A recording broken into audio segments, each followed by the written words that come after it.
sentados. ¿Cómo estáis? Buenos días a todas y a todos. Mi nombre es Cristina Maró.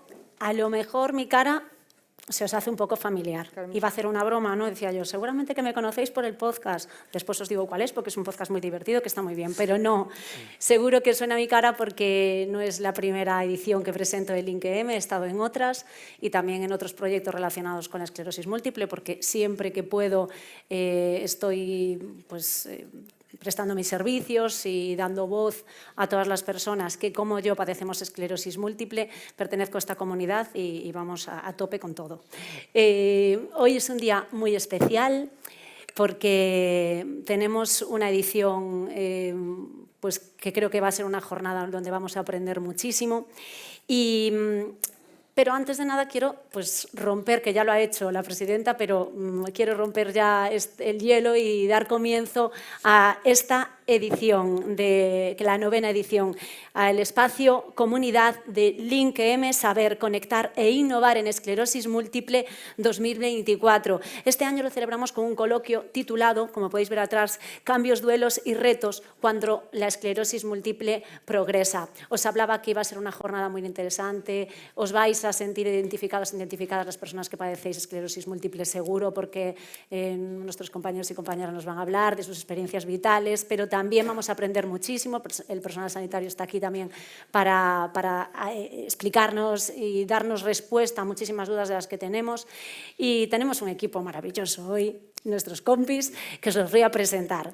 La primera persona que presento es a Javier, porque te tengo en orden así, porque después me lío, porque yo tengo un problema con las caras que se me olvida, aunque todos vais ahí un poco nombrados, pues voy a seguir el orden de los tarjetones. Tenemos a Javier Artero, que es exfutbolista con esclerosis múltiple. Muy buenos días, Javier. Buenos días, Cristina. Tenemos también a Cristina Bajo, que es una veterana viviendo con esclerosis múltiple. Muy bienvenida, Cristina. Muchas gracias por estar aquí.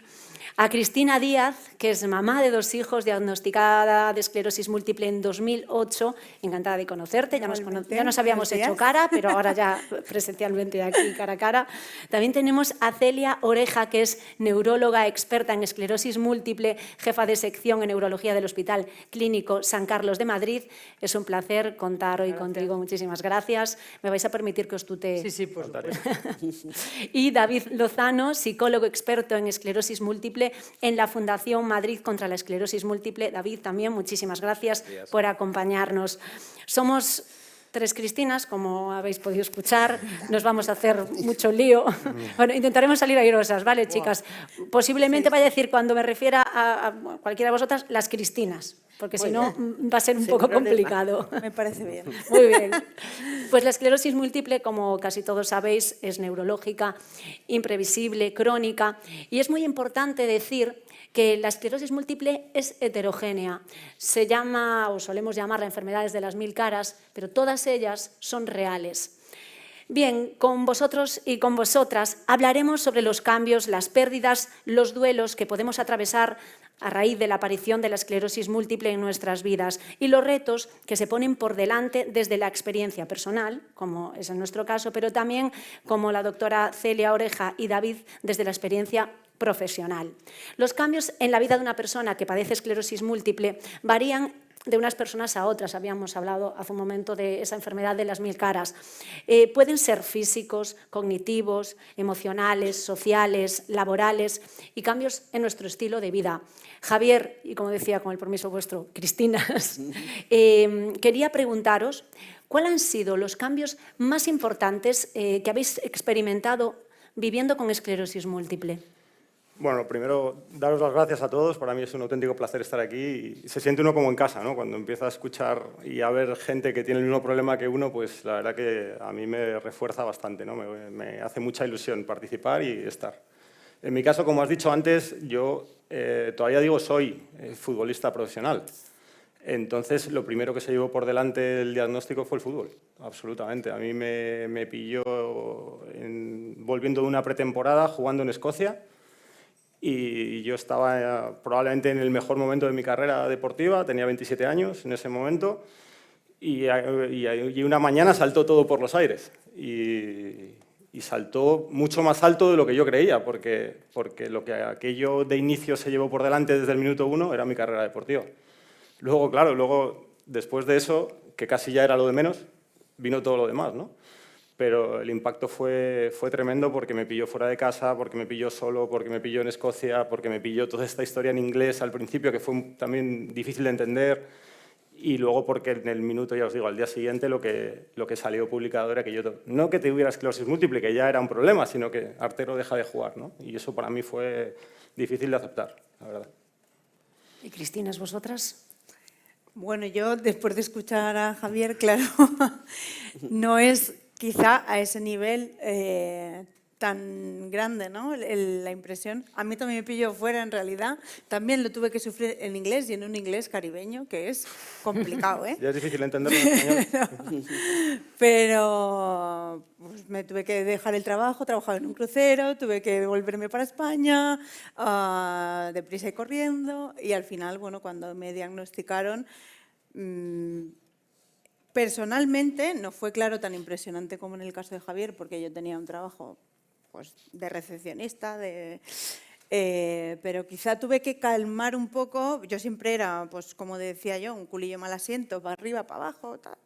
Y tuve que calmar un poco, centrarme más en mí, tranquilizarme un poco, en general. Bueno, que eso es muy importante, que muchas veces nos Sí. olvidamos, y no solo para las personas que padecemos esclerosis múltiple, para todo el mundo. A veces Es que cuesta, ¿eh? Claro, no pensamos en nosotros mismos, que somos lo más importante, bueno, después de los que tenéis hijos. No, claro. Y Cristina, tú cuéntame. Yo lo primero que tengo que dar es las gracias por hablar de progresión. Por hablar de progresión, porque siempre se establece un ejemplo de esclerosis maravilloso que hacen grandes maratones y hay otros que no hemos tenido esa suerte. Los progresivos, los primarios progresivos, existimos. Yo cuando me diagnosticaron fue uno de los momentos mejores de mi vida, porque llevaba 20 años dando tumbos de médico en médico sin diagnóstico.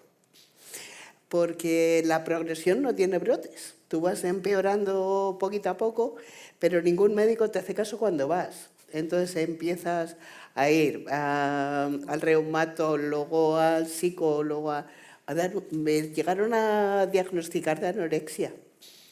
O sea, hay un abanico de posibilidades de dar tumbos que hasta que no perdí la movilidad del lado derecho, un neurólogo dijo, espera, que esto es otra cosa. Porque en cuanto te meten en el cajón de psiquiatría, pues ya todo lo que dices no tiene importancia. Yo digo como tú, yo soy periodista. Llevo sin ejercer ya 12 años, pero soy periodista, lo sigo sintiendo así. Tenía una vida de mucho estrés, de mucha actividad. Y cada vez me pasaba una cosa nueva. Iba al médico y me decía, es estrés. Pero a ver, por estrés se doblan las piernas, por estrés no se traga, por estrés... Pero sí, yo era así de tonta y me pasaban todas esas cosas. Entonces, todo ese camino de pérdidas, una vez que tuvo un nombre, fue más llevadero. Porque hoy sigo empeorando, pero sé lo que tengo. Entonces, incluso mi entorno... porque antes pensaban que era una hipocondriaca. Ahora he encontrado un cobijo que da el tener una enfermedad de la gravedad que tengo. Entonces, el hablar de progresión, de que tú no has hecho nada en concreto para estar peor que otros, sino que te ha tocado este tipo de esclerosis, me parece fundamental. Porque al final queda como un, si yo hubiera hecho... Y no es verdad, ¿no, doctora? No. Entonces es importante que nos identifiquemos dentro del capítulo de esclerosis todos. Los que tienen un brote que les cambia la vida radicalmente y que es súper duro, y los que progresamos adecuadamente y vamos llegando a que cada día, un día dejamos de andar, otro día se nos olvida mover un brazo. A mí ya se me ha olvidado hasta respirar. Eso por otra cosa, no por la esclerosis. O sí, no lo sabemos.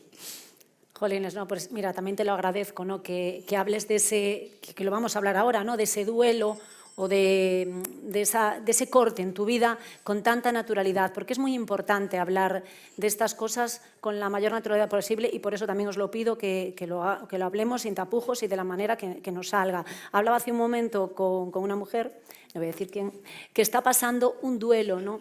Un duelo por una pérdida de un familiar, porque los duelos son parte de la vida de todos y de todas nosotros, ¿no? Yo tengo mis duelos por la enfermedad, pero también tengo mis duelos particulares por otras cosas que me han pasado en la vida. Pero ya que te tenemos aquí, David, quería preguntarte, ¿no?, que nos expliques qué es exactamente un duelo. Un duelo hace referencia al proceso que pasamos todas las personas cuando perdemos algo, ¿no? Y en función de la importancia que tenga ese algo para nosotros, pues así va a ser de duro, difícil el reflotar de este duelo. Hay una metáfora que yo creo que lo explica muy bien y es, podemos imaginar que nosotros vamos en un mar, en el barco de nuestra vida y vamos en una dirección, tenemos sensación de control, conocemos dónde vamos, sabemos muy bien lo que queremos, ¿no? Y de repente aparece una dana, como la que hemos tenido en Valencia hace 15 días, que lo pone todo patas arriba y pues en ese momento es un momento de shock, en el que no sabemos muy bien qué es lo que ha ocurrido. Es normal en ese momento que entremos en una fase de negación de lo que ha pasado, ¿no? Esto no ha sucedido, no es posible que esté ocurriendo esto, ¿no? Lo que pasa es que luego la experiencia y el día a día nos va enseñando y nos va poniendo esta realidad tangible delante de nosotros, de la cual ya no podemos escapar. Entonces ahí empezamos a contactar y ahí podemos entrar en diferentes fases en este proceso con emociones intensas, emociones como la ira, la rabia o una tristeza muy profunda. Claro, estamos en este camino, vamos en una dirección, esa dirección se nos ha trastocado y ahora lo que nos toca es reacondicionar, ¿no? Rediseñar nuestros objetivos y volver a tomar el timón de este barco para adaptarnos y poder convivir con esta nueva realidad. Esto sería más o menos un proceso de duelo, ¿no? Y las diferentes fases.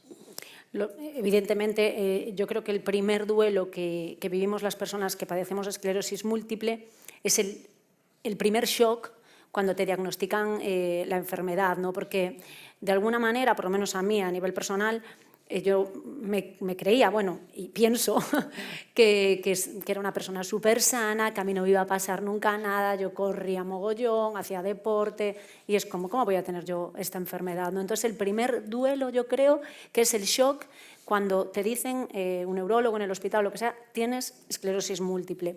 En el caso de Javier, hablabas hace un momento que el shock fue por partida doble, porque te diagnostican la enfermedad y ya no es que te enteres porque tienes esa enfermedad en un idioma que no es el tuyo, etcétera, sino que coges un periódico y ves un titular que pone que has dejado el fútbol porque tienes esta enfermedad, ¿no? Cuéntame cómo ha sido, ¿no? Porque parece de película, pero que fue real. Bueno, fue tal cual. Yo, como os decía antes, yo vuelvo de la pretemporada, una mañana me levanto, me mareo, tengo un mareo muy raro, porque no fue un mareo normal, o sea, no es que te levantas mareado, no, es que era muy raro. Y me fui a entrenar, y cuando llegué al entrenamiento me encontraba peor en cuanto a las sensaciones, estaba como perdiendo la sensación en el cuerpo. Se lo dije al médico, me mandó para casa, y cuando llegué a casa empecé a ver regular, no borroso, sino veía doble, sensaciones muy extrañas. Llamé al club, me llevaron al hospital, ahí ya yo creo que también todo lo que estaba pasando y que yo sentía que era algo muy extraño. Estaba muy asustado, mucho miedo.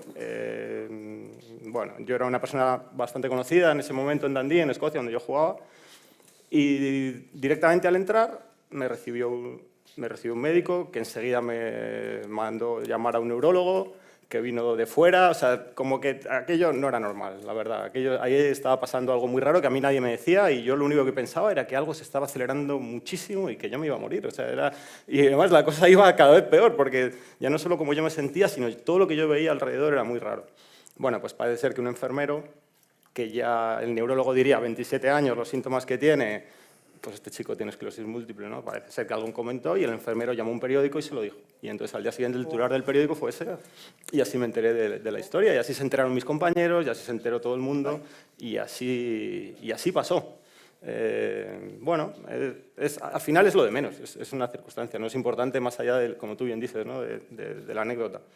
el problema es que te cambia todo, ¿no? Que te cambia la vida. Yo, escuchando a Cristina, al final, a mí a veces me resulta muy complicado hablar de esto porque a todos se nos acerca mucha gente, ¿no? Y como cada uno, no sé cuántos millones, ¿no? Hemos hablado antes de personas que lo tienen, son 2 millones y pico de personas que lo tienen diferente.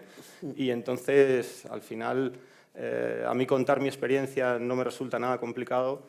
Cuando lo recibe el de enfrente, que tiene el mismo problema que yo, sí me preocupa mucho porque las situaciones son muy distintas, ¿no? Y cada uno tiene su problema. Yo intento siempre explicar mi circunstancia, mi experiencia vital, porque yo estoy muy bien y porque a mí la vida me ha ido muy bien, enfermo de esclerosis múltiple, y a veces me resulta muy injusto también no poder contarlo, ¿no? Me preocupa, pero cuando lo pienso bien y cuando lo he pensado en según qué momentos de mi vida, siempre he dicho, igual tengo el mismo derecho de no contarlo que de contarlo. Pero como yo estaba enfermo en una cama en un hospital con 27 años pensando que mi vida se había acabado, pues poderle contarle a otro que esté exactamente igual que yo, si es que, o muy parecido a mí, que no se ha acabado y que puede ser feliz, pues creo que es hasta necesario, ¿no? Entonces, el problema es que hay muchos casos, es que a cada uno nos afecta de una manera diferente, pero yo siempre trato de contar mi experiencia y contar cómo yo me siento, ¿no? Lo que decía Cristina, yo jugaba en el Real Madrid y a mí me daban hierro. Y hierro, hierro, hierro. ¿Por qué? Porque el cansancio es tremendo, ¿no? Y yo estaba físicamente tremendo y de repente, ¡pum!, me caía. Y en el Madrid me daban hierro y en el Málaga pensaban que salía por la noche y yo siempre pensé, joder... Que también lo hacías. No lo hacía. Un poquito. Por lo menos no lo estaba. Y es verdad, y mi carrera futbolística fue como fue, y igual podía haber sido de otra forma, ¿no? En unas circunstancias distintas. Y como bien dice Cristina, me encantó entenderlo. Me encantó al final entenderlo. ¿Por qué no? Y fue una liberación. Fue muy duro, pero me gustó Una mucho liberación, seguro. comprenderlo, sí. ¿Y cómo imaginasteis en aquel momento tu familia y tu futuro, ¿no? Estando ahí en la cresta de la ola y de repente decir, ¿ahora qué hago? Bueno, pues fueron momentos muy duros, la verdad, con muchísimas incertidumbres. Primero, desde lo más básico, ¿no? De lo que hablamos, de esto cómo me va a afectar a mi vida, cómo voy a ser capaz de vivir con esto. Y luego, a partir de ahí, cuando uno ya lo va entendiendo y bueno, y lo va aceptando, pues efectivamente, ¿no? Mi mujer, tendré hijos, mi familia, cómo les afecta a ellos, ¿no? Yo tengo una mujer maravillosa hace 20 años, gracias a Dios, que me ha ayudado mucho en esta historia, que en el principio me ayudó mucho y bueno, aquí estamos con 2 hijos maravillosos. Creo que hay una frase que te dijo tu mujer en ese momento del diagnóstico, ¿no? Mi mujer tiene familia de médicos, todos médicos, y tiene un tío neurólogo que hace 24 años le dijo, tú sabes dónde te estás metiendo, ¿no? O sea, tú sabes esto qué necesidad hay con toda la gente que hay. Y ella dijo que si yo alguna vez tendría que estar en una silla de ruedas, que ella sería la que ella quería empujar aquella silla, ¿no? Entonces, al final, todo lo que nos rodea en este mundo es fundamental, ¿no? Y la asociación es fundamental, nuestra familia es fundamental y en mi caso mi mujer es determinante. Es que le vamos a dar un aplauso a Sara, que es Sí, su señor, que mujer. está ahí al fondo.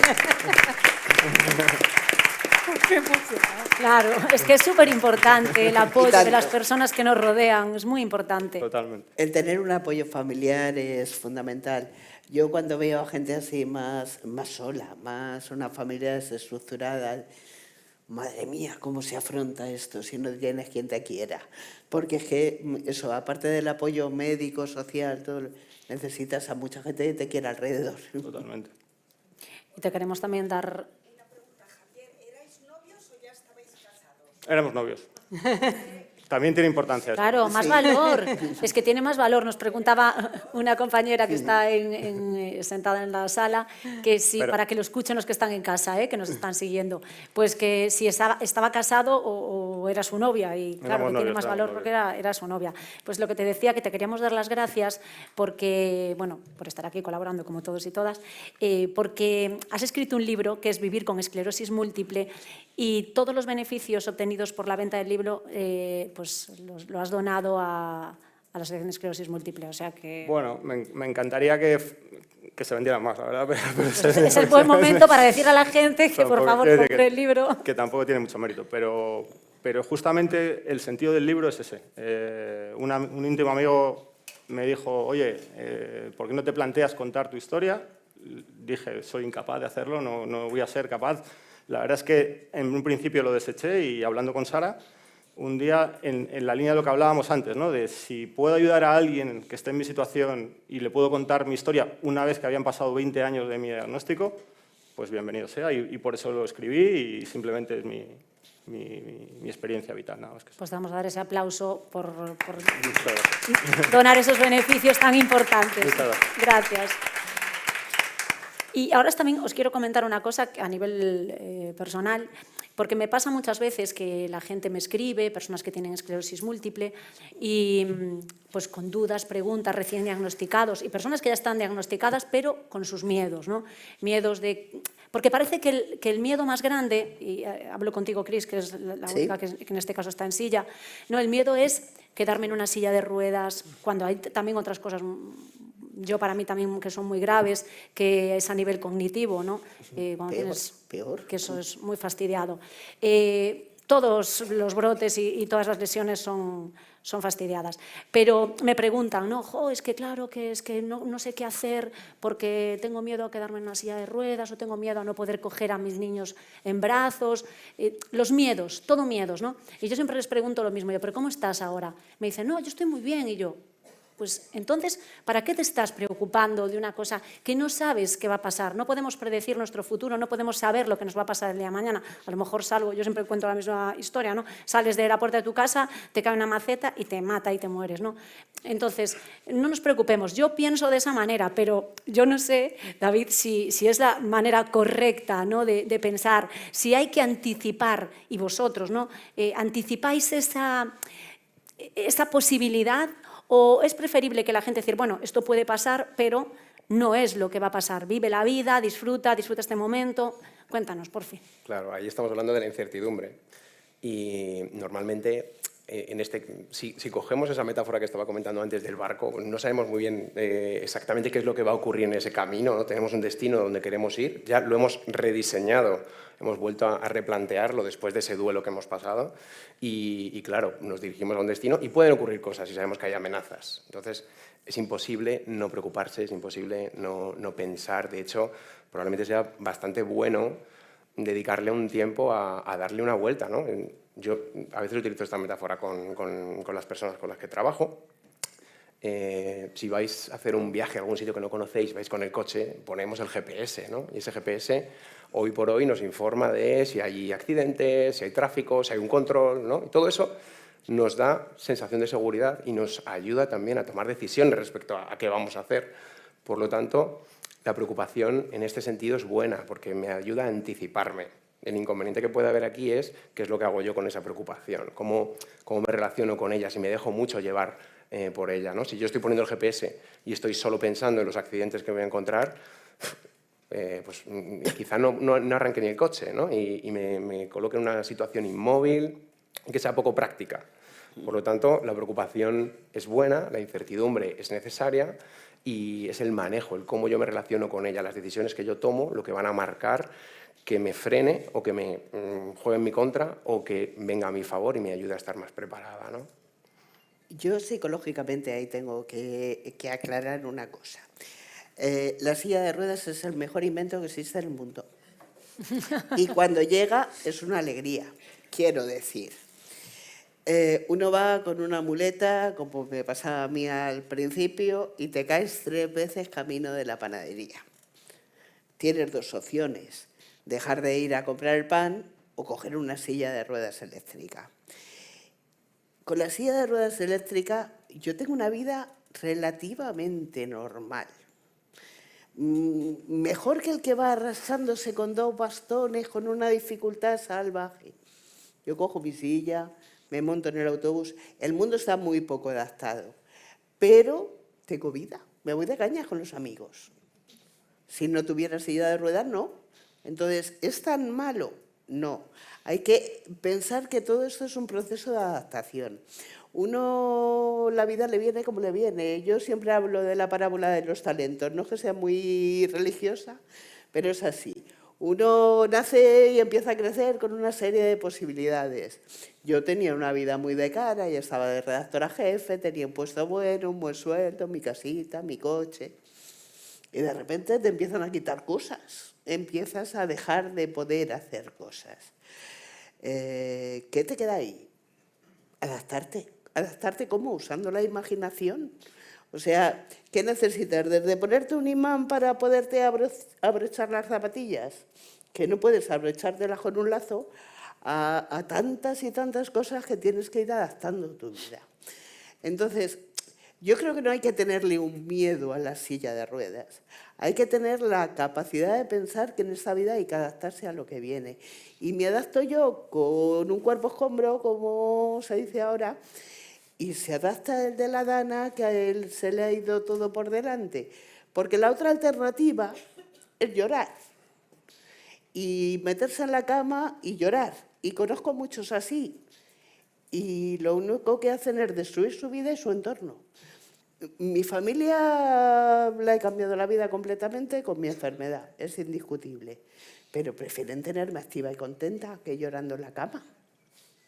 Entonces, también es un esfuerzo que hay que hacer, porque la vida no es fácil para nadie. Los cuentos Disney nos los cuentan y es todo muy bonito. Pero no es verdad, todo el mundo tiene problemas. Al hombre que se le han muerto sus 2 hijos ahora y se ha quedado ahí colgado de un árbol mientras que sus 2 hijos los llevaba a la riada, es más desgraciado que yo, ¿eh? Entonces, ¿puedo yo estar llorando porque voy en silla de ruedas? Lo que voy a exigir a todos, a estos políticos que vienen a hablarnos y se van corriendo y no nos escuchan, a los neurólogos, tengo que exigir, porque yo quiero vivir dignamente. O sea, estoy a favor de la muerte digna, pero es que antes de llegar a ese momento quiero vivir dignamente. Entonces necesito mucho apoyo, mucha ayuda, y ahí lo exijo. Pero no puedo estar llorando todo el día. Hay mucha gente más desgraciada que yo. La silla de ruedas no es el fin del mundo, se puede ser feliz en silla de ruedas. Pues muy bien hablado y mucha naturalidad, que lo que pedíamos al principio. O sea, que rompiendo también estereotipos y tabúes. Muy bien. Y ya que adentraste en el tema así a saco, vamos a hablar de la progresión y de los síntomas que pueden, no del tema político, Sí. de la progresión y de los síntomas que pueden cambiar la vida, porque con el paso del tiempo la esclerosis múltiple puede traer consigo la pérdida de algunas habilidades y de algunos roles, ¿no? Yo creo que empezaste a hablar un poquito de todas estas cosas que perdías, ¿no? Esas habilidades y demás, pero bueno, ¿cuáles han sido las más significativas para ti, Cristina? Yo creo que las pérdidas, la vía del diagnóstico fue liberación, no fue pérdida, pero por ejemplo, el día que yo iba conduciendo mi coche y esta pierna no se movió para frenar en un paso de peatones y tuve que dar un volantazo e irme por un descampado, porque si no atropellaba a un viejo, tuve que echar el freno al coche, llamar a mi hermana, darle la llave del coche y decirle, toma, es tuyo. Porque hasta ahora lo he intentado, pero si ya no está en juego mi vida, sino que me puedo llevar por delante a alguien, hasta aquí he conducido. El cambio de vida de conducir a no conducir parece una tontería, ¿eh? Dramático. La libertad cuando ya estás andando mal. Entonces el dejar el coche ya es perder. O sea, hay muchos duelos que no parecen tan importantes y yo creo que es una de mis mayores lloradas fue dejar de conducir. En cambio hay otras cosas, eso, el sentarme en la silla de ruedas en cambio fue una liberación, porque podía volver a hacer cosas, ahí no lloré.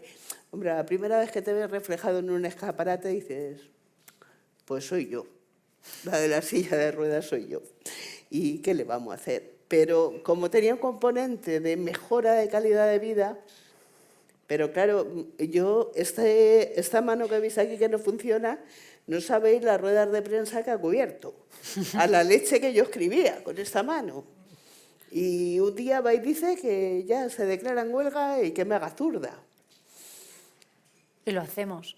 Pues cogí como tonta la cartilla de Rubio de cuando era pequeña y me puse a escribir con la izquierda. Y hoy por hoy escribo con la izquierda. Hay algunas cosas que todavía batir un huevo con la izquierda me sigue costando trabajo. Pero Pues hay que hacerse zurdo, Pero ¿quién pues... tiene la necesidad de batir un huevo, colega? Claro. Pues que te lo batan. O sea, vas buscando... No, hay unos cacharros muy buenos que haces así, ¡bium! Y ya está. bate el huevo.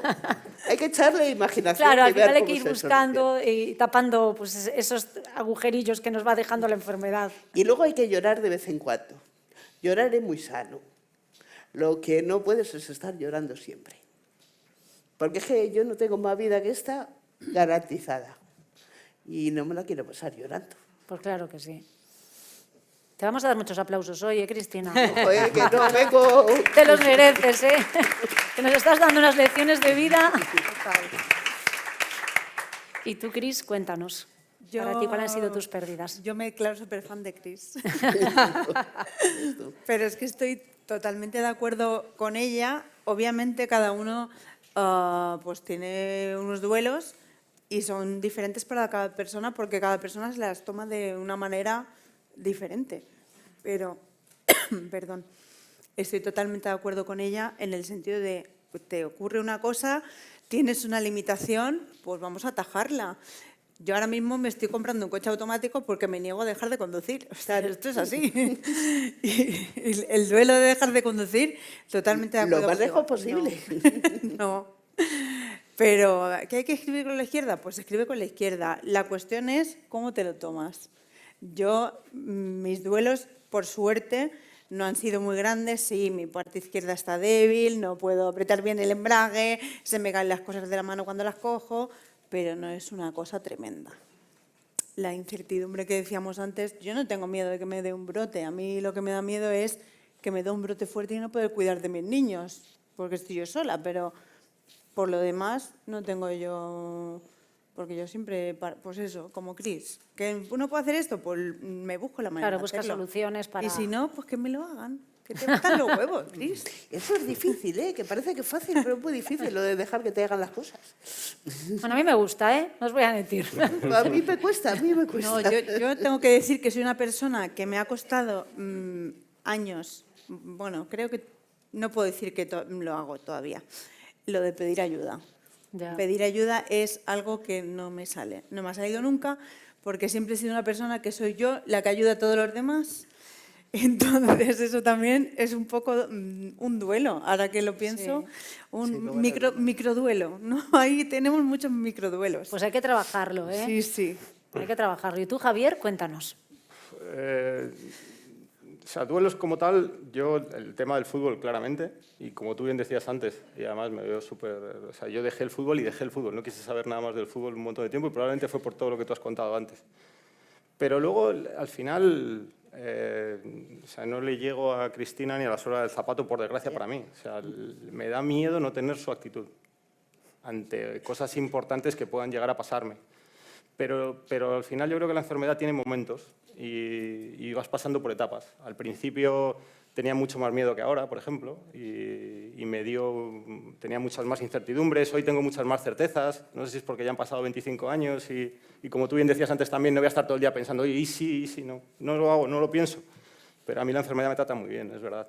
Ahora, puede ser que termine llegando a sitios que me dan miedo también, pues como puede ser la silla de ruedas, o para mí dejar de conducir sería una de las cosas que a mí más me gustan en mi vida, ya no es conducir. O sea, yo pensar en no conducir, pues oye, pues puede pasar. Y si pasa, solo me da miedo no tener su actitud.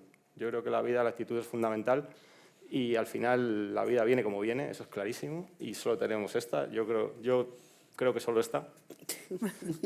Entonces hay que darle para adelante, claramente. Y dentro de que soy una persona con diagnóstico de esclerosis múltiple, soy una persona feliz, soy una persona positiva y creo que según vayan llegando las cosas las iremos negociando. No estoy todo el día pensando en lo que va a pasar. Y después del tema del fútbol, pues mira, todo lo que ha venido con naturalidad y no he dejado de hacer nada por estar enfermo. O sea, yo no he dejado de hacer nada por estar enfermo que sea importante para mí. No he dejado de tener hijos, no he dejado de casarme, no he dejado de conducir, no he dejado de trabajar. No, la verdad es que no. Pues muy bien. Yo tengo que confesar que tengo un truco, y es que me diagnosticaron muy tarde. Con lo cual, como no sabía qué me pasaba, tenía que adaptarme. Entonces, esa capacidad de adaptación a las situaciones Es que al fin y al cabo no tenía más remedio porque nadie me decía qué me estaba pasando. Con lo cual te crea también una psicología determinada, por decirlo de alguna forma. Y venías de una situación además muy incierta, con Claro. cero información, ¿no? Y al final el diagnóstico representa pues, parte de las baldosas del camino que ya sabes que vas a poder caminar, ¿no? Cuando hablamos de duelos materiales, de cosas que son tangibles, pero luego hay otras cosas que no son tan visibles, ¿no? Como por ejemplo la imagen que tenemos de nosotros mismos. Yo soy un futbolista que tengo una proyección y de repente todo eso se me cae y la visión que yo tengo de mí mismo también se desencaja. Totalmente. Y ahí hay un trabajo de encaje. No solamente a ti, a Chris también le pasó, a Chris también le pasó. Y eso es un trabajo que no es visible, que los demás es difícil que contacten con ello, pero que requiere de mucha fortaleza y de una actitud muy positiva. Sí, eso hablaremos después de ser cambios de roles y lo que piensan las personas de nosotros cuando nos ven, etcétera. Pero hablando de Chris, ¿no? que su enfermedad pues, fue un poco progresiva, le voy a preguntar a la doctora, ¿qué tal? Que ahora ya te toca por fin Pues no te hablar, que te dije que te iba a totear. No te preocupes. ¿Cómo te das cuenta, ¿no? que un paciente, su esclerosis múltiple está progresando? Bueno, pues primero voy a aclarar un poco lo de la progresión. Bueno, es verdad que hace poco estaba hablando con alguien que no tiene nada que ver con medicina y me oyó hablar de progresión y me dijo, pues si progresión es siempre bueno. Tú vas al cole y te dicen progresa adecuadamente y tú estás en un sitio y cuando estás en tu carrera y progresas siempre es bueno, ¿no? Me dijo, ¿y por qué en la esclerosis progresar es malo? Y la verdad es que me hizo reflexionar y dije, pues es verdad, a lo mejor debemos emplear otra palabra, ¿no? Porque progresar nosotros lo estamos empleando como empeoramiento, algo malo, ¿no? Sí. Entonces dije, es verdad que a lo mejor tenemos que dar la vuelta en español y como decirla de otra forma. Entonces, yo creo que cuando nosotros hablamos de progresión esto ha cambiado mucho, ¿no? Entonces, yo sí que iba a diferenciar aquí de una forma fácil la palabra progresión porque ahora sí que podemos, digamos así, las cosas han mejorado gracias a los tratamientos. Entonces, el paciente no progresa como antes, ¿no? Entonces, nosotros, el paciente, vamos a poner, empeora por dos cuestiones. Una, porque si tú tienes un brote y no te recuperas, tienes unas secuelas y entonces tienes unos síntomas añadidos a los que ya tenías, con lo cual estás empeorando, estás progresando a peor, ¿no? Entonces, eso, y luego tienes un empeoramiento que nosotros sabemos que pasa, una progresión desde el principio, que es lo que ahora se les da un nombre que se llama PIRA, pero bueno, da igual el nombre, que es lo que siempre hemos dicho, una progresión silenciosa, o sea, que desde el principio la enfermedad es inflamatoria y también una enfermedad degenerativa. ¿Qué pasa? Que como todos, como la edad, uno cuando es joven es muy inflamatorio, o sea, cuando tú eres joven y te haces algo, pues enseguida se te inflama todo, y cuando ya tienes 80 años y te haces algo, te rompes algo, ya no te inflamas, ¿no? Pues esto es igual, la enfermedad, tú cuando en la vida al principio tienes mucha inflamación y poca degeneración, y cuando tienes 80 años las cosas ya no se te inflaman, solo se te degeneran, ya todo va simplemente a peor. Y en la esclerosis pasa igual, al principio tenemos mucha inflamación y tenemos más brotes, y entonces, resultado de esos brotes que no se mejoran, pues estás teniendo síntomas que se acumulan y vas a progresar. Y luego tenemos esa pequeña progresión que al inicio de la enfermedad, pues todo el mundo, esta enfermedad, otras enfermedades no, pero esta enfermedad sí, es verdad que la enfermedad poquito a poco va a peor, totalmente independiente de los brotes, ¿no? Entonces, digamos así, al final todo es progresión, o sea, al paciente lo que le importa es que él va peor, ya está, da igual cómo lo llames, pero sí que es importante para nosotros porque la progresión dependiente de los brotes es lo que se ha mejorado. O sea, si un paciente antes tenía 8 brotes y cada vez que tenía un brote tenía secuelas, al final el paciente estaba muy mal al cabo de 8 brotes. Afortunadamente hoy en día los pacientes no tienen 8 brotes. O sea, los pacientes hoy en día tienen muy pocos brotes porque tenemos tratamientos para controlar esos brotes, con lo cual esa parte de la progresión, ese añadido de secuelas que llevaba a peor, eso lo hemos quitado en muchos casos, ¿no? O sea, esa prácticamente ya no tienes un paciente que te brote todos los años 3 veces, que antes sí, ahora ya no lo tienes, a lo mejor ahora te brotan una vez cada 7 años. Entonces, esa parte de progresión debido a las secuelas la hemos quitado. ¿Qué pasa? Que todavía no hemos conseguido con el tratamiento quitar, es la parte de esa progresión que llamamos silenciosa, o sea, eso que poco a poco va uno cada vez a peor, que también es la vida, ¿eh? Con la edad todos vamos un poco a peor, ¿no? O sea, las articulaciones que uno tiene con 20 años, que pega saltos y brinca, con 60 no pegas saltos y brincas, porque tu articulación también ha ido a peor, también ha degenerado, también. Entonces, quiere decir que es la vida y además la esclerosis múltiple hace que al final pues tengas esa progresión a peor, o sea, que empeores, y entonces es lo que todavía es verdad que todavía no podemos tratar. Hay ya una pequeña señal de esperanza con un tratamiento que esperemos que lo apruebe el año que viene, pero es lo que es. Entonces, cuando uno habla de progresión en general, hoy, a fecha de hoy en esclerosis, nos estamos refiriendo casi siempre a esa progresión inevitable que viene con la enfermedad y menos a la progresión con secuelas, porque cada vez la podemos controlar más, cada vez podemos controlar los brotes de una forma muchísimo mejor y la gente tiene muy pocos brotes y si el paciente tiene pocos brotes al final va a tener poca progresión, va a tardar mucho en llegar a la silla de ruedas. Yo también diría que es verdad que cuando tú dices el diagnóstico, que yo creo que es lo peor que se puede hacer, cuando tú haces el diagnóstico creo que es el peor momento del paciente, todo el mundo cuando tú dices la palabra esclerosis múltiple está viendo silla de ruedas. O sea, porque si tienen algún conocido, lo han visto por la tele y tal, para todo el mundo es ese, y eso es una imagen que es muy difícil de quitar, ¿no? Entonces, quiero decir, para nosotros, cuando nosotros hacemos estudios, se dice tiempo a la silla de ruedas o tiempo a 2 muletas, ¿no? Entonces, yo creo que es ahora mismo, cuando estamos hablando de progresiones de esa degeneración, ¿no? De ese poco a poco que vas a peor, independiente de que tengas brotes o no, porque afortunadamente, como hay pocos brotes, hay pocas secuelas. Entonces, esas pruebas que nos hacéis, por lo menos a mí, en Galicia, nos hacen que pues te ponen con los ojos cerrados con los brazos, te rascan en la planta del pie, estas cosas, aparte de las resonancias, que es para ver si hay algún daño nuevo, esas pruebas que nos hacéis son para ver si ha degenerado la enfermedad. Bueno, digamos así, la progresión es muy... O sea, tú no puedes decir hoy no progreso y mañana progreso, o sea, porque la progresión no tenemos un punto. O sea, normalmente cuando nosotros hacemos el diagnóstico de progresión siempre es retroactivo, o sea, al pasado. O sea, el paciente lleva 5 meses caminando peor. Entonces dices, está progresando. ¿Vale? Eso muchas veces nosotros tenemos esas escalas que tú dices que vemos si el paciente, pues la escala de los 25 pasos, pues tú miras el paciente, antes lo hacía a lo mejor en 30 segundos y ahora lo hace en 10 segundos, ¿no? O digo, al contrario, antes en 10 segundos y ahora en 30, ¿no? Entonces, bueno, el paciente camina peor y entonces está progresando. Pero normalmente es el paciente el que te lo dice porque, claro, a lo mejor te dice, yo antes... cuando iba a coger el autobús lo hacía en 1 minuto y ahora lo hago en 3, ¿no? Entonces, él lo va viendo poco a poco, no lo ve de un día para otro, sino que él lo va viendo. Entonces, muchas veces tu escala sigue igual, pero el paciente, como decía mi paciente, es que yo antes corría 6 kilómetros y ahora corro 3 y a mí su escala no me la coge. Pues es verdad, mi escala no lo coge, porque no coge 3 kilómetros. Entonces, es verdad que nuestras escalas muchas veces van un poco a posteriori y cogen cosas más grandes, ¿no? Entonces, esa progresión poco a poco nos la da el paciente. Yo siempre digo, para ver si un paciente progresa, tenemos que preguntar al paciente. Hay que preguntar, te dice muchas veces, yo es que antes en mi trabajo tardaba 3 horas en hacerlo todo y ahora necesito 6 porque soy más lento. Entonces, el paciente está progresando, ¿no? Entonces, yo creo que es muy importante lo que el paciente te cuenta en su vida y luego ya pues tenemos escalas. Tenemos la escala, la EDSS, y luego nosotros hace poco hemos hecho un consenso en España sobre cómo detectar la progresión, porque no es fácil. O sea, como no es fácil, nos hemos tenido que reunir y entre todos ha habido muchas discusiones, porque no es fácil detectar la progresión, o sea, pronto. O sea, cuando ya pasan muchos años, sí, pero nosotros lo que queremos es detectarla pronto. Entonces, bueno, pues hemos dicho que la escala de los pasos, pues si hay un 20% que ha empeorado es que el paciente está progresando. Y la prueba de los palitos que hacemos a veces, lo de meter los palitos en unos agujeritos, pues si a un 20% estás peor que la otra vez es que estás progresando. Al final son todo un poco artificios nuestros para poder determinar cuándo está progresando, para hacerlo cuanto antes, para luego poder tratar a los pacientes, ¿no?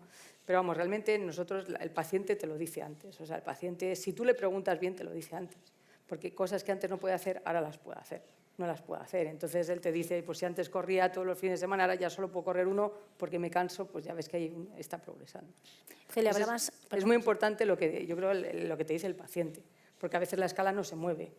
Claro, escucharlo es lo más importante. Claro. Y hablabas hace un momento de que pues, las personas que son diagnosticadas ahora de esclerosis múltiple, gente joven, por ejemplo, no tienen tantos brotes como antiguamente por esos tratamientos. Entonces, y volviendo un poco a lo que decía Cristina, ¿no? Que en el momento que tienes mogollón de síntomas, te diagnostican esa alegría, va a haber un tratamiento para ti, te dan un tratamiento y no funciona. Entonces, ahí tenemos también otro bajón, otro duelo, ¿no? Decir, ¿qué ha pasado? ¿Por qué no funciona? Entonces, te quería preguntar cómo se maneja eso en consulta, ¿no? Las expectativas frente al inicio de un tratamiento farmacológico para la esclerosis múltiple que no funciona. Bueno, yo la verdad que yo siempre explico de otra forma. Yo explico que tenemos muchos tratamientos y que si no funciona tenemos otro. O sea, yo ya lo anticipo. Yo lo anticipo porque no tenemos un tratamiento 10. O sea, no tenemos el tratamiento. O sea, no tenemos el tratamiento para todas las personas de esclerosis. O sea, como antes habéis dicho, cada paciente es diferente y hay pacientes que lo que le cuesta es más caminar, a otros le cuesta más lo cognitivo, a otros tienen un problema que todavía no se ha dicho, que es la vejiga, que eso imposibilita mucho. porque a lo mejor no pueden estar en el cine todo el rato, porque no quieren ir con sus amigos porque tienen que ir 3 veces al baño, eso es un problema también, ¿no? Entonces, cada paciente es diferente. Entonces, yo creo que el arte del neurólogo es saber qué tratamiento es el mejor para tu paciente. Entonces, nosotros no tenemos, como en oncología, que te hacen un test genético y te dicen usted tiene una probabilidad de un 5% de tener recidiva. Eso no lo hay en esclerosis múltiple. Entonces, nosotros tenemos distintos factores pronósticos que nos dicen, bueno, este paciente pues probablemente va a ir más rápido a peor, le voy a poner un tratamiento más fuerte. Y luego siempre consideras al paciente. O sea, yo las preferencias del paciente siempre las considero, siempre pregunto desde el principio, ¿usted tiene hijos, no tiene hijos? ¿Usted en qué trabaja? ¿Usted qué hace? Porque al final tienes que adaptar el tratamiento al paciente, a su vida, ¿vale? Lo que no puedes hacer es poner un tratamiento que esté peor del tratamiento que de la enfermedad, ¿no? Que eso a veces pasa, ¿no? Entonces, como hoy en día tenemos 16 tratamientos, es mucho más fácil que antes. Entonces, tú empiezas con un tratamiento y se lo dices, yo voy a empezar con este porque creo que es el más adecuado ahora. Que no te funciona, no te preocupes que hay 15 más. ¿Vale? Entonces, claro, es verdad. Yo levanto un dedito Pero ahora. yo estoy hablando de progresión, ¿eh? Ay, Yo estoy hablando ay. de progresión, ahora lo comento. Yo estoy hablando de brotes. Estoy hablando de lo que a fecha de hoy podemos tratar bien, de brotes. Entonces, yo creo que a fecha de hoy, lo bueno es que yo no tengo que solo, como antes, tener interferones y rotar entre todos los interferones. Es que hoy tengo muchos. Y si la enfermedad ha cambiado o las preferencias del paciente han cambiado o yo me he confundido, siempre puedo cambiar. Y tenemos tiempo. Y además, quiero decir que no tenemos que esperar 3 años a que cambien. Hoy en día, si tienes alguna lesión más en resonancia o 2, a lo mejor ya te cambiamos. Es decir, que hoy afortunadamente entre eso, que van a surgir los neurofilamentos, que parece que los vamos a poner a emplear más, lo que te dice el paciente, la OCT, hay muchas pruebas que podemos adelantarnos y cuando vemos que un tratamiento no funciona, lo cambias. Yo creo que el duelo en general ahora, si tú lo explicas desde el principio, las expectativas y que tienes muchas opciones y que las puedes cambiar, creo que ya no va tanto por eso. Antes, el que te fallara un tratamiento sí que era un problema. O sea, si tenías 4 y te falla 1, ya solo te quedan 3. Y encima 3 que se parecen, entonces sí que era un duelo. O sea, porque era mejor no fallar porque sabías que había pocas posibilidades. Hoy en día, como hay muchas posibilidades, pues entonces, hombre, y hay que adaptarse, ¿no? Entonces yo creo que no es un problema. El problema de la progresiva, ya ven. Entonces, a cuestiones de así, para explicarlo fácilmente, a fecha de hoy hay esclerosis múltiple de con brotes y sin brotes. Y luego la de con brotes, con el tiempo, se va a hacer progresiva. Entonces, la esclerosis múltiple progresiva, la tuya, la de sin brotes, digamos así, afortunadamente hay muy pocos pacientes. Y es verdad que hasta ahora no había tratamientos, ¿no? Entonces, hasta ahora el único tratamiento que hay aprobado es el ocrelizumab para pacientes con esclerosis múltiple progresiva con actividad, o sea, con brotes o con lesiones en esto. Eso es verdad. Sí. Es verdad que hay ahora hay estudios con unos nuevos tratamientos que se llaman los BTKs y que tenemos todos mismos la esperanza puesta en ellos. No sabemos cómo van a salir. El primero falló, el segundo ha funcionado. No sabemos cómo va a ser la indicación, porque aquí hay muchas cuestiones políticas, científicas, económicas, y muchas veces los neurólogos no nos ponemos de acuerdo, ¿eh? O sea, no hay que echarlo todo a la política y al dinero. Entonces, hay un tratamiento ahora que ha demostrado que en pacientes que no tenían brotes, es verdad que tenían lesiones nuevas, pero no tenían brotes, sí que ha funcionado y les ha reducido la progresión, que en casi un 30%, ¿vale? Lo que pasa es que ahora es a ver cómo eso lo sacamos y cómo lo implementamos. Y eso no es fácil, porque cada neurólogo tiene su opinión. No es lo mismo lo que piensan los americanos que lo que piensan los europeos. Sí. A mí, en principio, a lo mejor lo veo bien que se combinara, pero no tenemos estudios para combinarlo, o a lo mejor que se solapara, ¿vale? Pero, claro, a esa hay que darle muchas vueltas. Lo que sí que es verdad es que estamos en el camino. Sí. Estamos en el camino. Ahí mi agradecimiento al principio. Estamos en el camino y es verdad que el primero falló, el primer BTK falló y fue un shock para todos. Y eso sí que fue un duelo. Fue un duelo para todos, para la industria farmacéutica, para los neurólogos y para los pacientes. Sí. Porque habíamos puesto demasiada expectativa. Y eso yo lo puedo reconocer. Creo que había una expectativa de 100 cuando realmente conocíamos el primer estudio y la expectativa tenía que haber sido de 30 o 40, ¿vale? Y fue un poco una expectativa demasiado alta para un tratamiento que tampoco parecía en un fase 2 que iba a ser así. Y luego hubo muchas otras cosas, los estudios no se diseñaron bien, vino el COVID, vino a Ucrania, la guerra y muchas cosas, ¿no? Entonces es verdad que eso hay que hacerlo siempre, hay que ajustar las expectativas a los posibles resultados. Pero sí que es verdad que el segundo ha funcionado. Claro, no es un tratamiento que va a quitar la progresión a todos, pero yo siempre lo digo, cuando salió el betaferón, todos aplaudimos porque era el primer tratamiento y había una opción. Y el betaferón, que ahora nadie lo quiere, fue el que abrió la puerta a que se investigaran todos. Entonces, tienes que tener siempre uno que abra la puerta a los otros. Que a lo mejor dentro de 10 años decimos qué mierda es el nuevo que salió hace 10 años, vale, pero está abriendo la puerta a que se siga investigando en la misma dirección. Entonces yo creo que hay una esperanza porque va a salir, no sabemos cómo va a salir, ese es el problema, no sabemos cómo va a salir, no sabemos cuál va a ser la indicación y entre los mismos neurólogos hay ciertas discusiones. Hay neurólogos que pensamos que bueno, es una oportunidad y que a lo mejor sí se puede solapar o habría que ponerlo antes o a lo mejor habría que combinarlo y hay neurólogos que dicen que no, que solo para lo que ha salido, para las secundarias progresivas. Entonces, dentro de los neurólogos también nos tenemos que poner de acuerdo. Yo ahí ahora personalmente me han quitado el ocre y te quedas sin más. En primaria no hay más, de momento. Claro, no hay más, eso sí que es verdad. Con No hay lo más cual, oficialmente, inoficialmente luego ya cada uno hace lo que quiere. Sí, Es sí. verdad. Pero bueno, siempre la fisioterapia, tiene siempre la rehabilitación, yo creo que hay más cosas. Tener una vida sana, que tú has dicho que te fastidió, bueno, por lo menos tenía la vida sana. A lo mejor si habías tenido una vida no tan sana, a lo mejor estarías hoy peor. Quiere decir que como uno no puede hacer el doble ciego con su vida, tú no puedes decir, si yo me porto bien y tengo una vida sana y no me porto bien, ¿qué hubiera pasado? Como no lo vas a poder hacer, ya no lo vas a saber. Pero a lo mejor por eso hoy vas tan bien, porque sí que tenías una vida sana y eras deportista y todo eso. Sabes que te llegó la esclerosis, pero a lo mejor si te llega la esclerosis y has tenido una vida, estás fumando, no haces deporte, encima está uno con muchos kilos de más, a lo mejor hoy tu esclerosis múltiple ha sido diferente, no lo vamos a saber. Entonces yo creo que eso es una cosa que el paciente siempre puede hacer, que es intentar llevar una vida sana. No fumar, Sí. hacer deporte en lo que uno puede. Sí, pero también ahí entramos en una polémica porque parece que es que yo he tenido peor vida No, que eso ella. no, eso no, a uno le toca y le toca. No, eso a Y uno de le toca y le verdad toca. que muchas cosas malas no he hecho. Algunas que otras sí, pero pocas. Ya, y porque a Ojalá los fuera malos tan luego fácil. nunca le toca ninguna enfermedad Claro, mala. por eso ya, te digo eso que ya. es un razonamiento peligroso. Ya, ahí yo no puedo discutir, pero lo que sí que puedo discutir es que si uno tiene una vida más sana, cuando te toca algo, es más fácil superarlo. Eso también es verdad. Porque si encima tienes una EPOC, vamos a poner, ¿no? Una Sí. bronquitis y eres fumador y estás gordo y encima ese señor, Indudablemente. la bronquitis la va a llevar mucho peor. Indudablemente. Mientras que si tú tienes una bronquitis y una persona que no has fumado, estás delgado y haces deporte, probablemente esa bronquitis la vas a llevar mejor. Lo que pasa es que yo conozco a recién diagnosticados que hacen ese planteamiento. Es de, yo es que soy muy sano, ¿cómo es posible que me haya pasado esto a mí? ¿No? Eso Ya, pasa con ¿qué todas pasa? las enfermedades. Sí, Sí. es lo que hay. Pero bueno, hablabas, Celia, de que no solamente hay esos tratamientos médicos, que también hay tratamientos rehabilitadores que mejoran la calidad de vida de Claro, las personas. fisioterapia, gimnasia. sí. Justo, y muchas asociaciones y fundaciones pues dan ese servicio a los pacientes. David, tú trabajas en un centro de rehabilitación, en una organización de pacientes FEM en Madrid, y suele haber expectativas relacionadas con el tratamiento rehabilitador, me refiero a logopeda, terapia ocupacional, fisioterapia. Normalmente la gente que viene a nuestra fundación vienen de neurología, del servicio de neurología, vienen con esa información preliminar, ¿no? Muchas personas vienen recién diagnosticados, otros vienen en otras fases de su proceso y normalmente vienen con expectativas medianamente ajustadas. Aún así, pues, nuestra idea allí en la fundación pues, es que se encuentren con un hogar, ¿no? Porque al final es un lugar en el que van a pasar muchísimo más tiempo que en el hospital.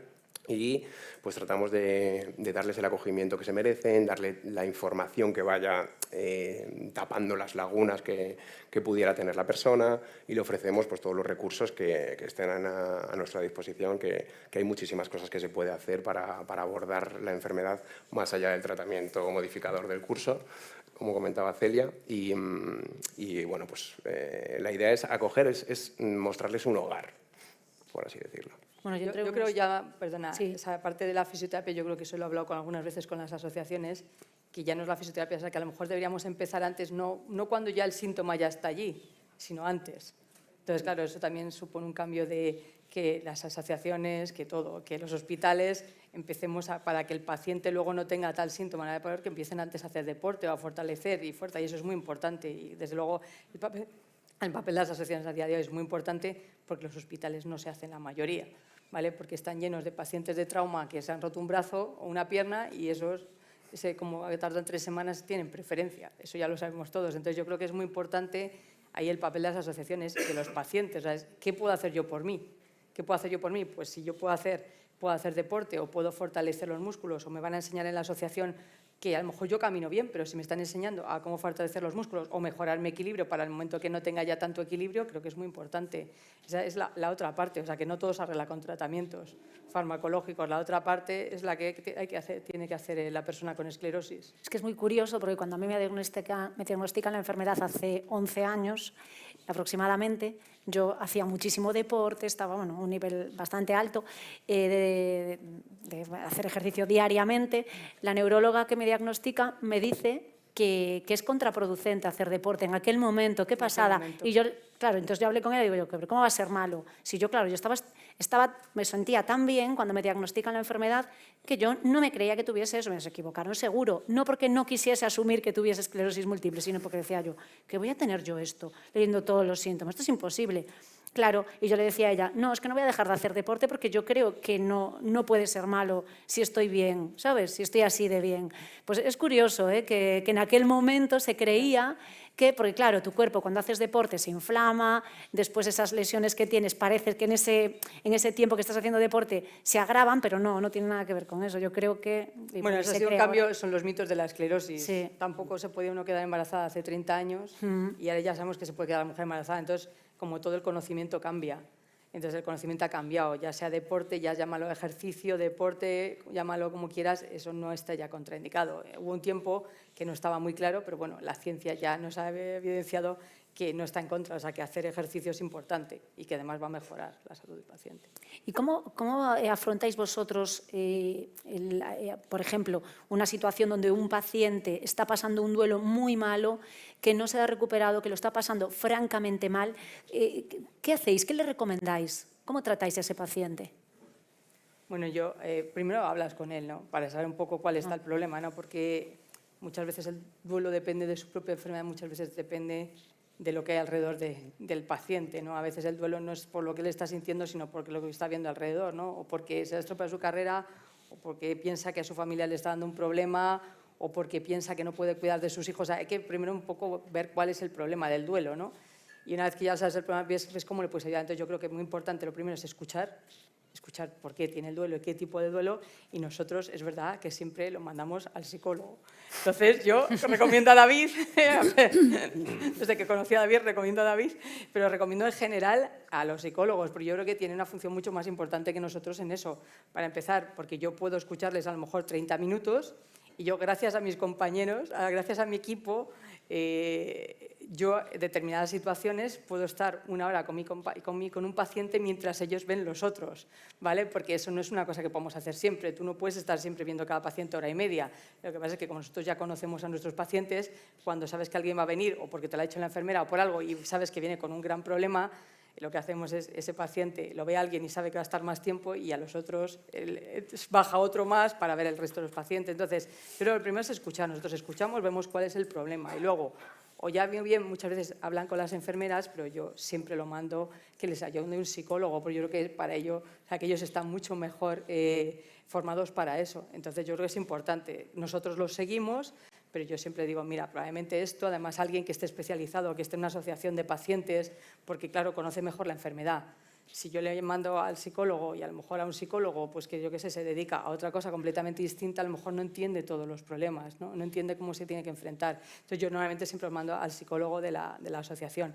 Porque claro, en el hospital hay psicólogos, pero psicólogos distintos. Y nosotros sí que tienes neuropsicólogo que diagnostica, pero otra cosa ya es el psicólogo que trata, ¿no?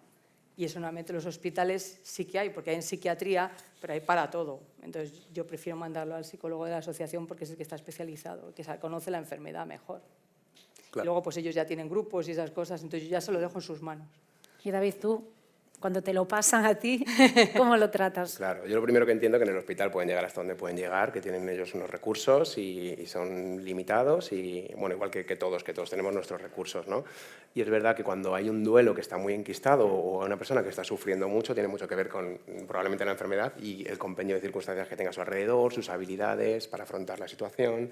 Y cuando nos encontramos eso, pues lo primero que intentamos es generar un entorno pues, de acogida que sea propicio para que la persona pueda contactar y procesar la situación que está viviendo, ¿no? Que pueda relacionarse con su propia situación, con sus emociones, pensar, rediseñar también la historia, ¿no? La forma en la que se cuenta su situación, observar, además de los puntos desagradables, negativos, perniciosos, otras variables que no esté observando en el momento, pues por el sesgo que hay emocional de estar viviendo una situación tan sumamente dura.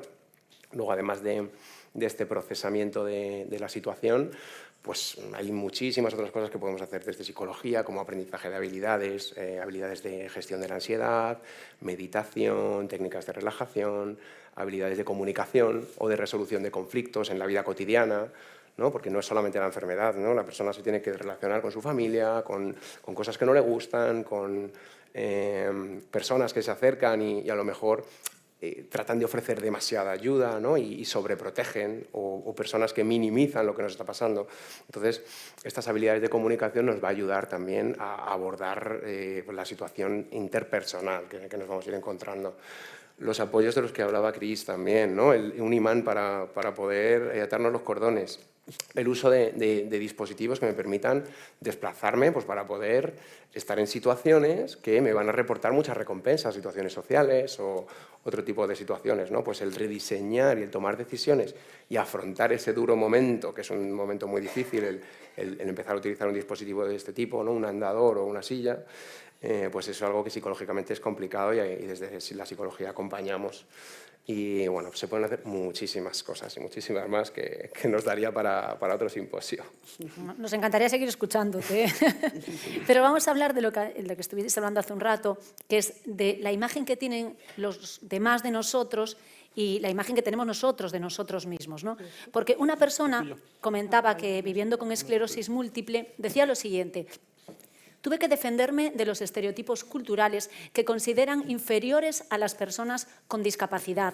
Tuve que ignorar a personas como la mujer de mi trabajo, que se lavaba las manos después de estrecharlas con las mías. Esta situación que se recoge aquí es un tanto extrema, la verdad, pero no es extraño vivir con algunas experiencias que puedan dañar la imagen que tenemos nosotros de nosotros mismos o de los que ven los demás, ¿no? de nosotros. Desde que tenéis esclerosis múltiple, ¿ha cambiado la imagen que tenéis de vosotros mismos y la manera que os veis o la manera que os ven los demás? Empezamos contigo, Cris. Yo creo que personalmente la forma en la que yo me veo no ha cambiado. Pero sí que es verdad que yo soy una persona que intento no exteriorizar mucho si estoy mal, por ejemplo, y eso a veces es un poco arma de doble filo, porque es como, no le pasa nada, está bien, y el día que realmente estoy mal, es como, ¿qué te pasa? Eres una vaga. Si tú estás estupenda, ¿no? No, perdona, yo tengo esto y lo que pasa que no lo estoy contando todo el día. Y tengo esa lucha ahí todo el rato, ¿no? A ver, ya he aprendido a vivir con ello y cada vez me cuesta menos que la gente se dé cuenta, pero que al final, lo que el otro día comentaba Javier, me da un poco igual lo que la gente piense, pero es verdad que en tu entorno más cercano duele un poco que no se den cuenta en que en realidad no te encuentras bien. Pues hace 16 años que estoy diagnosticada, igual ya se nota un poco. Pero yo personalmente, conmigo misma, no, mi imagen no ha cambiado. O sea, la forma de verme yo, no. Pero creo que la forma de verme los demás, un poquito sí. ¿Y tú, Javier? Pasas de todo. No, paso de lo que no puedo controlar. Eso Claro. sí, eso no lo puedo controlar. No, yo lo que...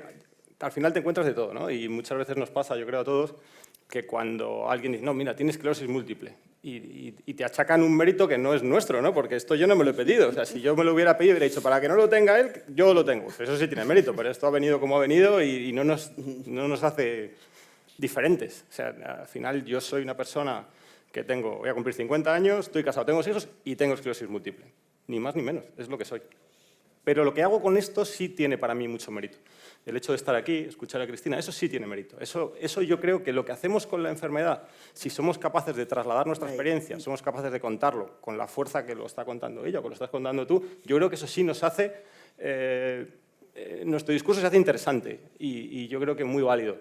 Pero lo que piense en otros, porque el otro día he comentado, ¿no? Con el tema del libro sí lo he vivido, raro, porque al final ha venido gente a verme como a compadecerse y eso no me había pasado.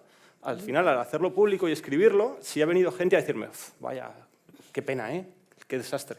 No, genial. O sea, yo he jugado al fútbol 7 años o 8, he podido haber jugado 12, pero he jugado 8. O sea, joder, estoy súper orgulloso de mi carrera deportiva y de mi vida en general. O sea, me gusta mi vida. Y ahora viene la gente a compadecerse de mí porque he escrito un libro diciendo que tengo esclerosis múltiple. No le encuentro sentido y no voy a perder el tiempo en eso. Me preocupan los que de verdad les hace bien leerlo, ¿no? Eso sí me gusta. ¿Y Cristina? Yo creo que uno de los mayores duelos que hay con esta enfermedad es cuando pasas a ser bonita. Quiero decir, cuando alguien se te acerca y te dice, ¿qué tal, bonita? ¿Cómo estás? Ese momento, eso es terrible. Pasar de ser una persona respetada por tu profesión, que puedes estar en un debate, con un cierto caché profesional, a ser bonita. Entonces, claro, yo siempre digo, oye, qué bonita no soy. O sea, esa condescendencia, ese trato de, ay, pobrecita mía, no sé qué, que no, que yo sigo siendo la misma de siempre. O sea, esta cabeza, mientras que no varíe, es la misma. Entonces, me gustan las mismas cosas, me gusta el mismo tipo de gente, hacer cosas similares. Para nada soy alguien débil que necesita una ayuda en ese sentido psicológico del bonita. Si puedo necesitar una ayuda para que me abres una puerta, bienvenido sea. Pero no para que me compadezcas. Además, no soy un héroe. Ahí estoy totalmente de acuerdo contigo. No soy un héroe. A mí me tocó. Eso de la enfermedad viene así y te toca. O sea, yo no he elegido tener esclerosis múltiple para que otro no lo tenga. No, me ha tocado. Entonces, no es una heroicidad mi día a día, ni necesito que nadie me alabe. Necesito que la gente comprenda que en esta vida hay que tirar para adelante. Venga lo que venga, por eso, porque es nuestro papel en esta vida. Y que no hay que compadecerme, porque hay gente mucho peor que yo. Porque yo tengo un entorno agradabilísimo, tengo una buena pensión, fundamental, el tema de la economía, el haber tenido un trabajo que te ha permitido llegar a tener una pensión buena, pero claro, si te diagnostican con 13 años, el tener una profesión con un desarrollo como el mío es bastante más difícil. Entonces, cuento con una serie de ventajas que hay mucha gente que no cuenta. No me compadezcas, vive conmigo, vámonos de cañas. Así me gusta. Es que esa es la actitud, yo creo. 100%. Total. Y ahora, a ver, nosotros aquí estamos hablando todo el tiempo y vamos a hacer también un poco partícipe a la gente del público, ¿verdad? Yo no sé si tenéis alguna pregunta, alguien del público que queráis hacer, pues ya no solamente a ellos. Un pequeño Sí, comentario? perdona. Yo creo que hay mucho estereotipo, ¿no? En un paciente de esclerosis múltiple hay un estereotipo. Y si solo dices a ChatGPT, al DALE, y le dices a DALE, dibújame un paciente con esclerosis, te sale un paciente con silla de ruedas así como bastante gris y tal. Entonces, creo que hay un estereotipo, ¿no? Y entonces hay que cambiar los estereotipos. Entonces, yo creo que lo que tú haces, ¿no? Si tú escribes un libro y dices, yo tengo esclerosis, yo hago tal, eso es importante, porque beneficia a todos. Porque al final, si el estereotipo es ese, cuando una persona tiene esclerosis y va a pedir trabajo, piensan, bueno, este va a acabar la silla de ruedas, me va a faltar mucho el trabajo, no le voy a dar el trabajo. Entonces, es importante cambiar los estereotipos, porque al final se benefician todos.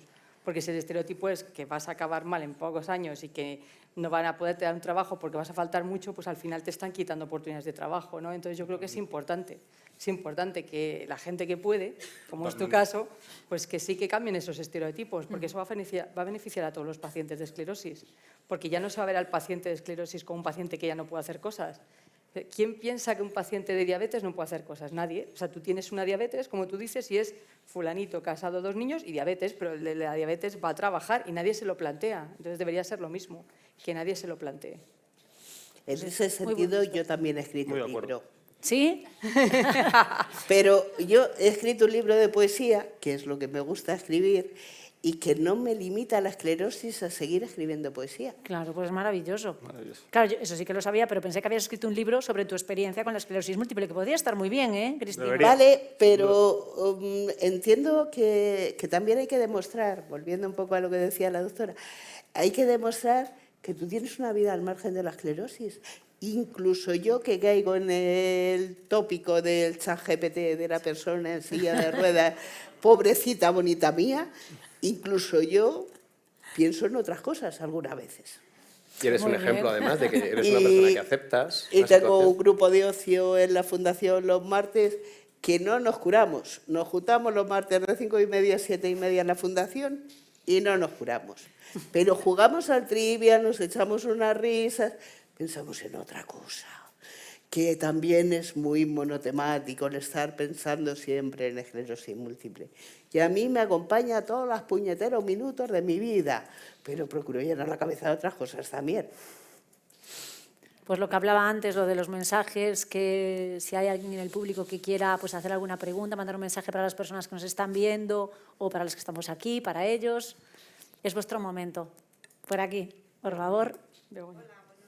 Espera que te ponen el micro. Begoña. Buenos días. Yo le diría a Cristina un eslogan que yo llevo en mi vida. Pienso como tú, soy de la misma actitud y siempre digo que las chicas buenas van al cielo y las malas vamos a todas partes. Ahí.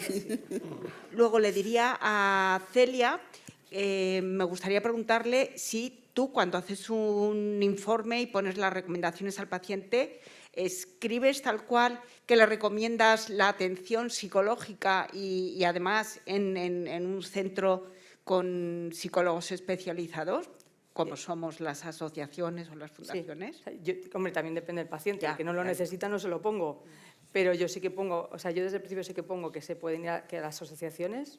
La de atención psicológica lo pongo solo cuando realmente lo necesitan. Y también depende del paciente, porque hay pacientes que no quieren que en algún sitio aparezca la palabra psicología y psiquiatría. Es como todo, tiene cierto...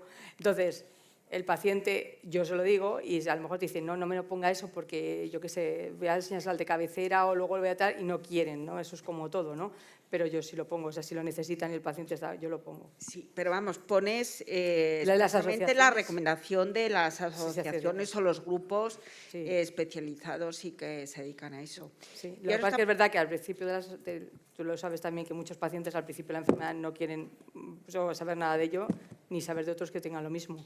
Entonces ahí también hay que jugar un poco con el paciente. Luego ya sí, luego ya cuando uno lo tiene interiorizado ya sí, pero al principio no.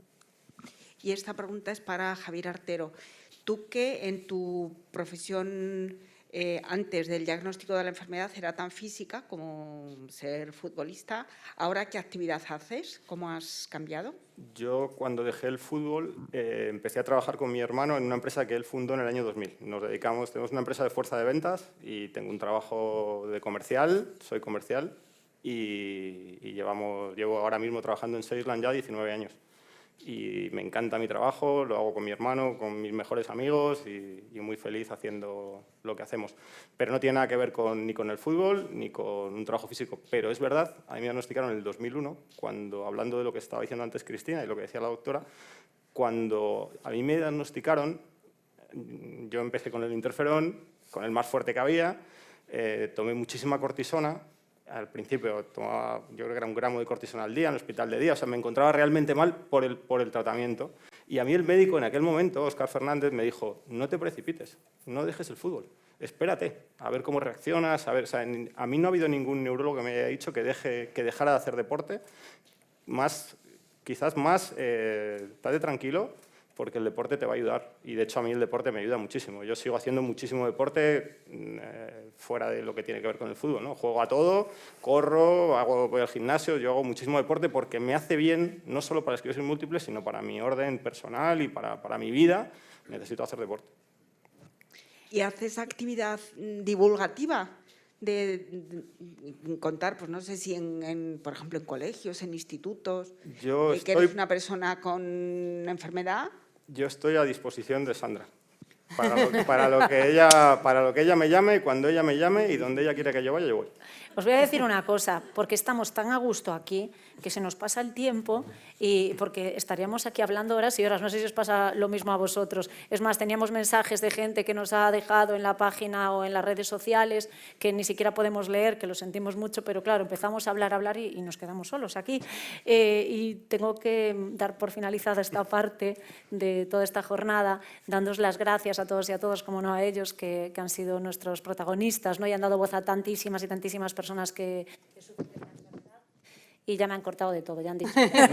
No sigas hablando. Sí, micrófono. Que quiero daros las gracias, que de verdad que todos tenemos y estamos sufriendo, las personas que padecemos esta enfermedad, un duelo y una lucha constante contra la esclerosis múltiple, pero decir que no estamos solos, que tenemos a las personas que nos quieren, nuestros familiares, amigos, y lo más importante, la voluntad y la fuerza de seguir adelante, que lo podemos conseguir, hay avances, hay esperanza, así que un beso muy grande para todos, mucha suerte y hasta el año que viene para la próxima link, para el próximo link.